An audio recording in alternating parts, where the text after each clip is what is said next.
So in this video, we're going to be talking about what might have happened if Zizzy and the player never found Georgie.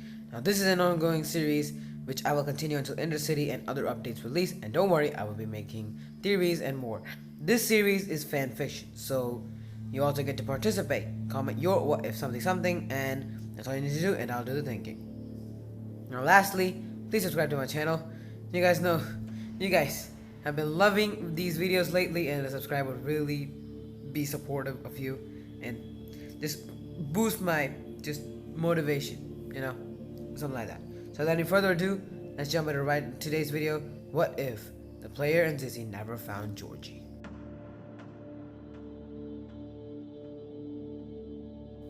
Well, this story starts before the house map, where the player in the actual storyline gets tasked to save this boy called Georgie. Well, here the station is attacked before the task for the player to go and save Georgie and get him to safety. So ultimately, the player never got to know that there was a kid running around in the wilderness trying to survive. The story continues in the station map, where the player and Doggy escape the station but get cornered near the gallery, and they head inside, where the player sees a missing poster of a pig named Georgie. "Hey Doggy, do you know who this is?" whispered the player to Doggy. "No, he probably would have turned into one of them by now," responded Doggy. A feeling of guilt rushes through the body of the player. A little kid. The thought of a kid being infected brought pain to the player. "Let's get out of here," whispered Doggy. "Yeah," replied the player. They escape the gallery and run into a nearby forest, and we all know what happens here. Doggy gets infected. I have covered this in almost every single video, but it is what it is. Not knowing what to do now, the player exits the forest and finds a walkie-talkie and gets a call from an unknown person telling that their friend was trapped in a school and needs their help to rescue them from the Piggy in the school. The story goes the same until the chapter 8, except for the loss of money, which was more devastating for the player, as he does not have an idea of what to do, unlike the actual story, where he needed to find George, which ultimately leads to more hatred towards Mr. P, because he is the reason the player was forced to think that the kid was infected. When the players Zizzy and Pony escape the city and introduce themselves to each other, the player does not really have anything to say. "Well, I was a detective," started the player, but couldn't find anything else to say. Georgie behind the dumpster managed to go unnoticed, as he didn't make any sound. "I can't trust them," said Georgie to himself. Well, around this time is when the distorted memory chapter happened, and I thought I could use it a bit different from what actually happened in the actual storyline, so here's what I came up with. Georgie wakes up from his nightmare and hears a voice. "What? Who's there?" retorted Georgie.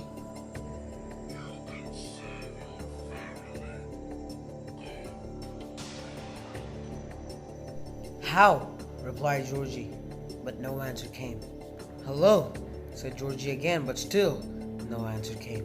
Completely confused, Georgie decided to stay here and hope nothing happens like this again, but considered going north as an option. The story continues to be the same until the factory map.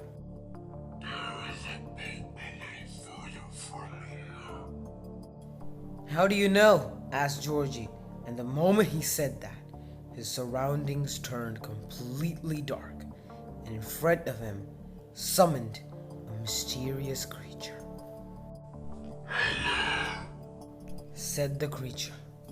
"What? Who are you? Are you the one giving me information?" yelled Georgie. "Yes. Do you know why I'm telling you to go north, Georgie?" asked the creature. "You said I can save my parents," replied Georgie. "Yes, but you have to help me. I can help you if you do. Join me, and we will cure your family," said the creature. Everything turned back to normal. Georgie looked dreadful, as if he had no other hope. Back in the factory, Willow has the entire group cornered. "Willow, stop! They saved us," said Katie, and not more than a few seconds later, they heard footsteps behind them. They saw Georgie dragging himself with the little energy he had. He looked drowsy. The player, recognizing him from the picture he saw back in the gallery, runs towards him in hopes that he could help him. "You're Georgie?" asked the player. He did not answer. "We're here to help. We just need you to put the bat down," said the player. In a blink of an eye, he swung the bat at the player. Leave me alone. I won't let you stop me from curing my family. Screamed Georgie, but it was not in his own voice, and he teleported away. "He's headed for the cure," said Willow from behind. "What?" replied Pony. "There's a cure being worked on the north," said Willow. "If that's the case, we gotta go now. We don't know what his intentions are," added Willow. "Well, what about Giraffe?" asked Mimi. "We will take care of him. You guys go. The cure can be used to save the world unless that kid uses it for himself," said Katie. "Okay," agreed Pony. They reached the port and realized that the Willow's boat is missing.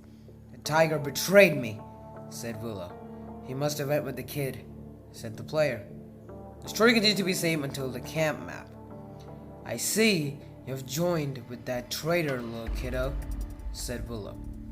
Both of them turned around and Willow realized that both Georgie and Tigry were possessed by something far more powerful than her fighting capacities. Immediately she knew that she was in danger. "Hello, Willow.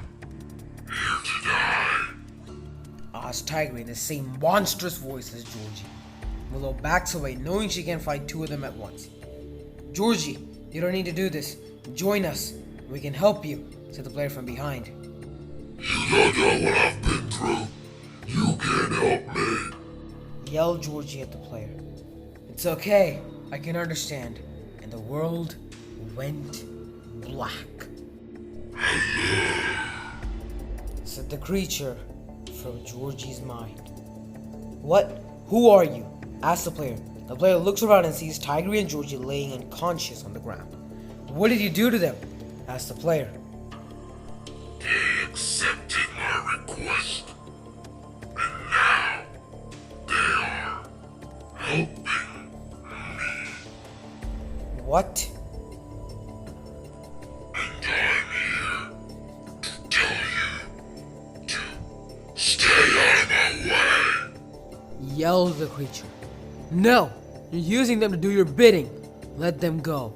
The player yelled back at the creature.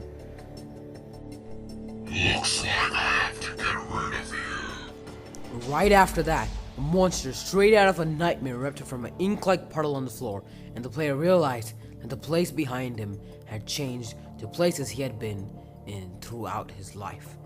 He was in the alleys. He opened the door using the code. Next, he was in the boat, and then the temple, and lastly, the camp. And he teleports into a huge place with a bunch of gateways to his friends. And at last, he found himself giving the bone to Doggy. And Doggy ran into the abyss, smacked the creature, or the monster, and the world turned back to normal. In front of them were two unconscious bodies of Georgie and Tigry. "The military have landed outside. We've got the cure. Let's go," said Mimi as she entered the room. Georgie had just woken up as Willow ran out.